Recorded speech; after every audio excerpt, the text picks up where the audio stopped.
welcome. So, this weekend then, at the pub, we are bringing back the roast dinner. So, what we're going to do is, I'm going to do a quick demonstration on how to make the perfect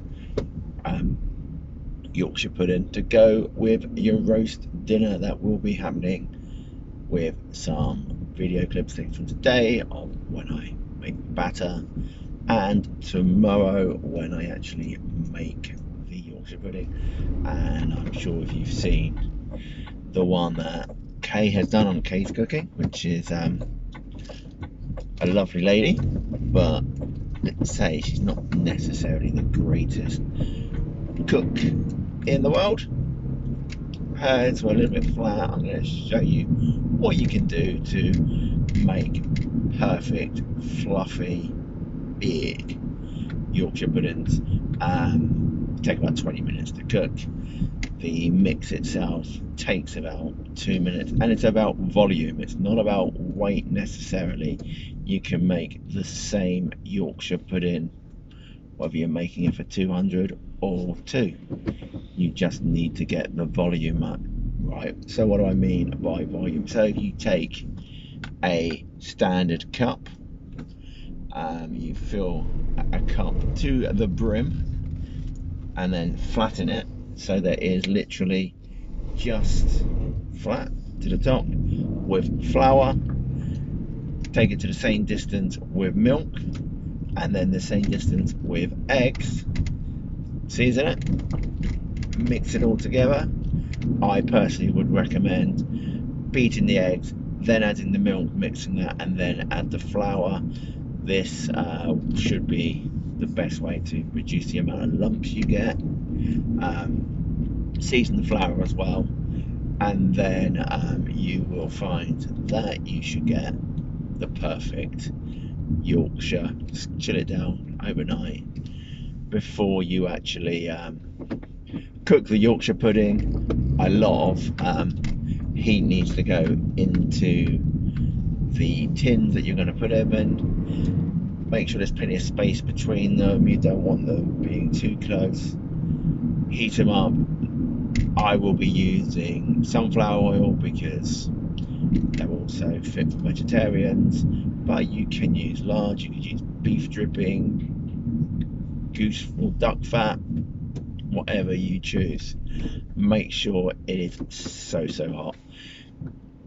And then when you take them out of the oven, pour it in quickly, make sure it's about even measures, pop them back in, leave them alone, give them 20 minutes at about 200 degrees, and then when you open them, you'd have perfect Yorkshire puddings. Now, I tend to find that 95% of them come out absolutely perfect, and then you might get a couple which don't, but that's just the way things are.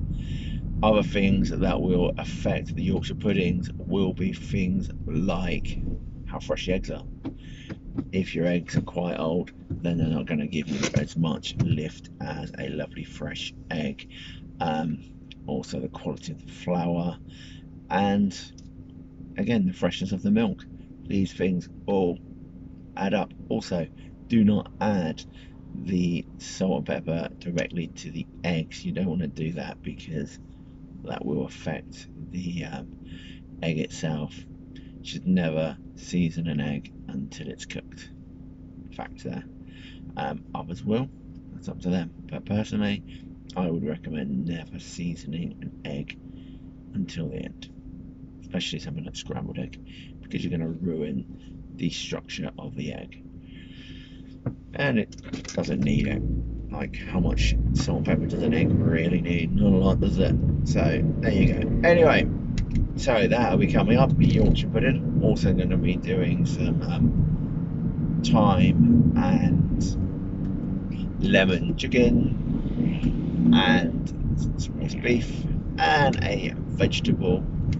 For vegetarians, we will be doing a vegetarian dish, which is good, and I'm sure it's easy enough to follow.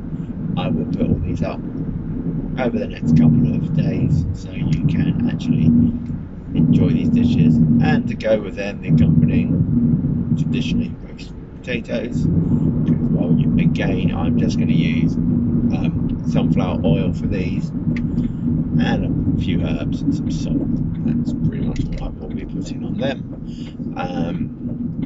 And also some honey roast parsnips and carrots, and some red cabbage, which will taste stunning, and a bit of blanched broccoli, which I will then just charcoal slightly, just to give it a slight bitterness and sweetness as well.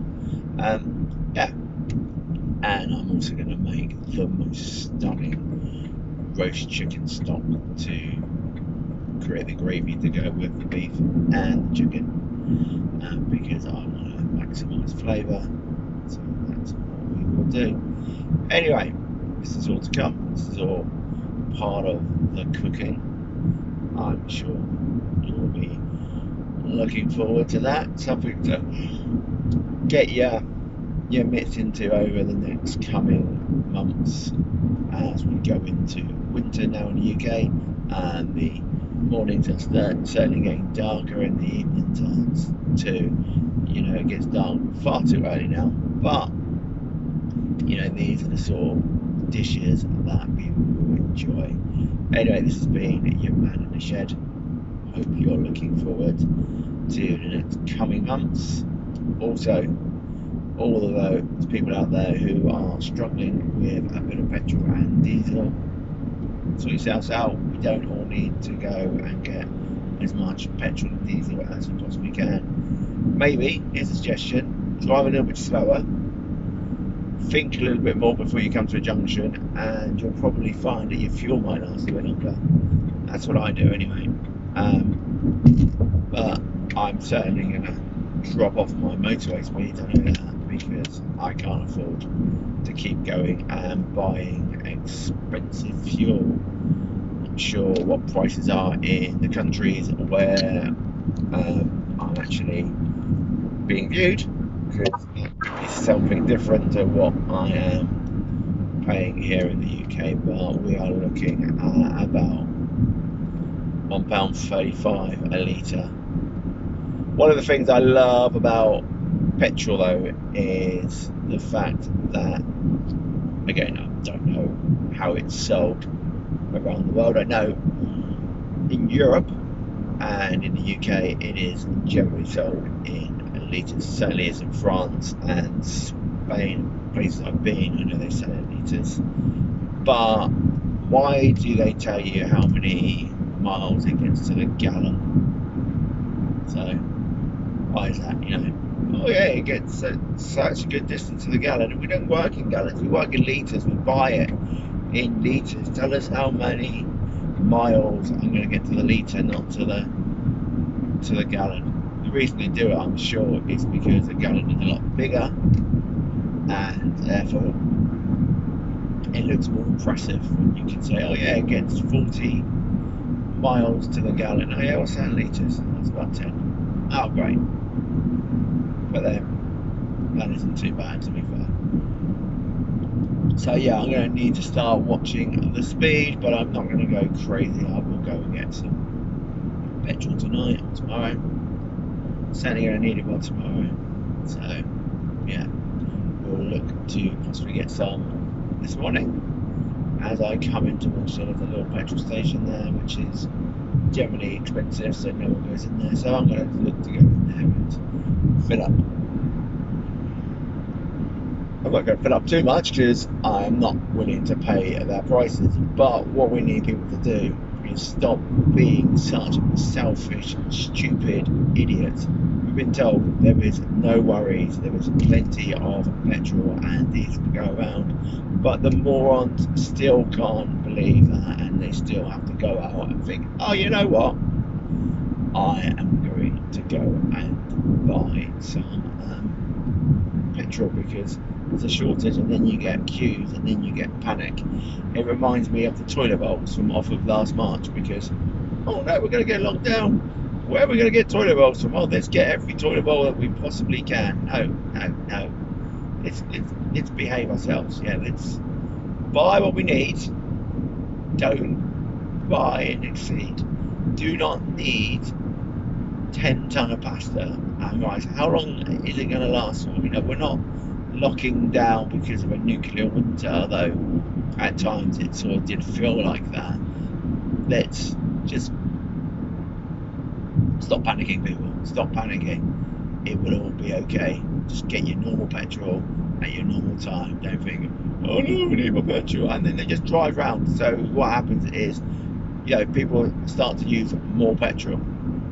It's a bit like these activists on the motorway. They are walking in front of all these cars and stopping them, and they're trying to prevent global warming. What about all these people though who are now stuck on the motorway with their engines still running? Is that good for the environment? Is it? Is it? I don't think so. So, you know, there are ways of doing things, and I, you know, in a way I understand what they're trying to do, but there are ways of doing it, and the people just don't appreciate their days being stopped by some protest because of environmental issues, which, yeah, let's be fair, none of us, well, majority of us, don't want our planet to become a cesspit.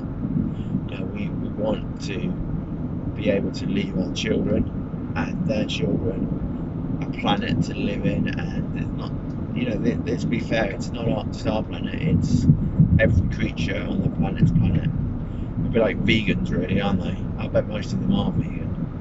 Oh, I'm better than you because I don't eat meat. No, you're not. The thing is, as a human being, I was born with canines, which means that my body will need or possibly need meat. I'm not saying that you have to have meat, not at all, but you don't have to keep going on about how great you are because you don't eat it. You know, I eat meat, I enjoy it, but, you know, I try not to think about the animal that got slaughtered, to be fair, when I'm chucking into it, but I appreciate that something has died so that I can eat it, but it doesn't mean I'm not going to eat it. You know, at the end of the day, it's good for maintaining my body because I'm getting all the proteins and all the right things that I'm supposed to. It's very difficult as a vegan to get the right substance into your body. That's my view. That's a fact as well. Anyway, there we go. I'm now starting to rain a little bit. I thought it was supposed to be a nice day today, but there you go. It's a bit cloudy, a bit showery. Not sure what this is going to mean for me in the kitchen today. Generally on a Saturday, it's hit and miss. It's a bit more missed recently than that as well. So we will see what the weather brings. Anyway, this has been your man in the shed, NEP. Hope that you're all well. Don't forget to like, share, and subscribe. If you're looking forward to some of that cooking, then you'll be coming to the right place. And see you, pal.